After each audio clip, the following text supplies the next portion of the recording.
here, and you're welcome to another vlog or episode, or should I say vlogisode of Heart to Heart. In our last chat, I shared an exciting discovery about how to help kids learn and become better using skills called, do you remember? That's right, executive functions. And do you remember what we said about them? They are a range of skills that improve your child's ability to 1. Retain and use new information, 2.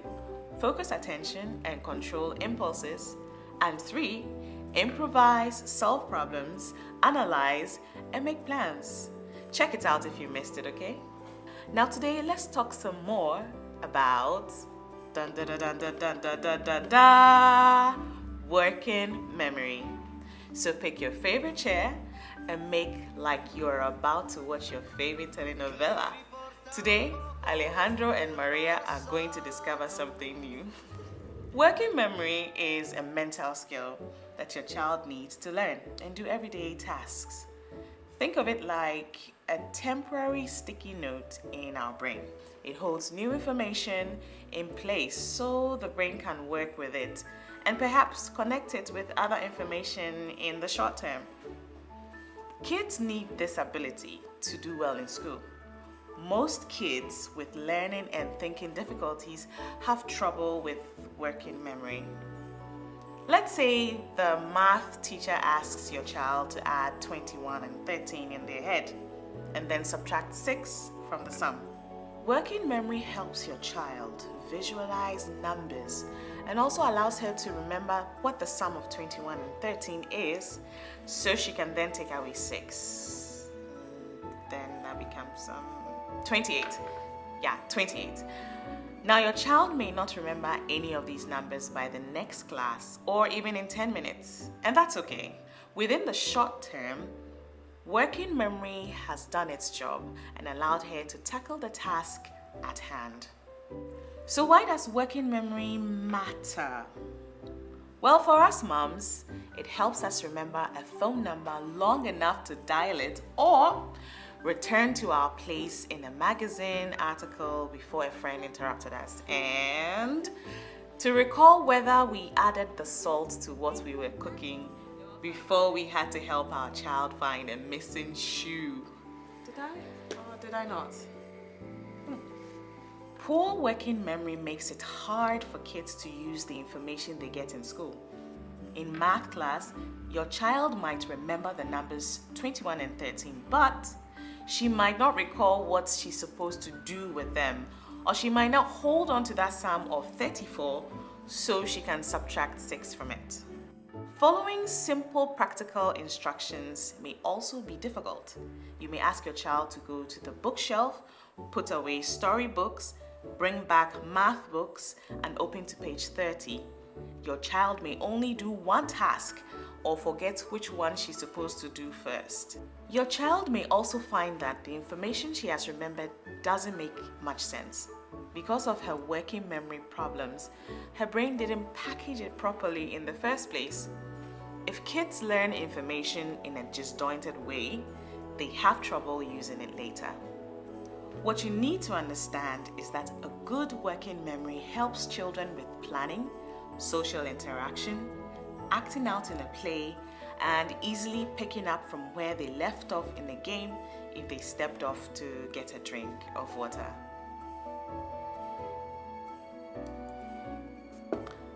So where was I? Yes.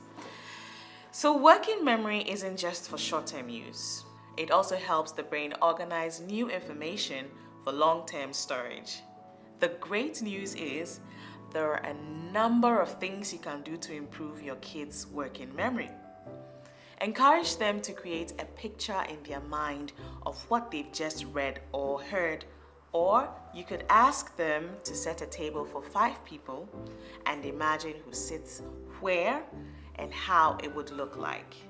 Better still, let them draw it. It's going to sit over there. Good. So you put your fork. You can also get your child to teach you things they are learning. Like, if they are learning to dribble a basketball, ask them to teach you how you do it. Being able to explain how to do something involves making sense of information and mentally filing it. Another thing you can do to help them make things more memorable is using fun mnemonics. Remember the colors of the rainbow. Roy G. Biv can help kids remember the order of the colors in the rainbow. Red, orange, yellow, and so on. Another fun mnemonic is for the days of the month. 30 days had September, April, June, and November. All the rest have 31 except February, which has, you get the point. Anyway, so you can also try breaking down information into smaller chunks. Ever wonder why phone numbers and bank account numbers have hyphens in them? Because it's easier to remember few small groups of numbers than it is to remember one long string of numbers. Keep this in mind when you need to give your child directions with multi-steps. Write them down or give them one at a time. You can also use graphic organizers to help break writing assignments into smaller pieces.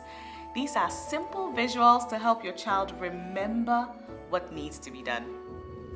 One of my favorite strategies to improve memory is games, especially those that require use of visual memory.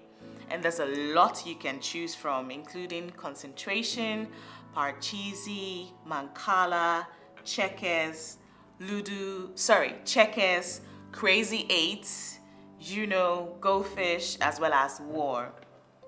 Games like these improve memory because they have rules that kids need to keep in mind as they play, while planning steps ahead and using different strategies to anticipate their opponent's moves.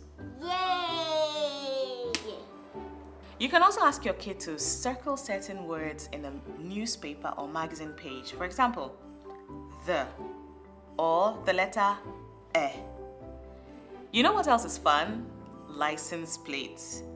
You and your child can take turns reciting the letter and numbers on a license plate and saying them backwards as well. Simon Says is another great game for attention and working memory, as the child has to track which rule to apply. What's cool is, children that are old enough can enjoy structured physical activities like organized sports.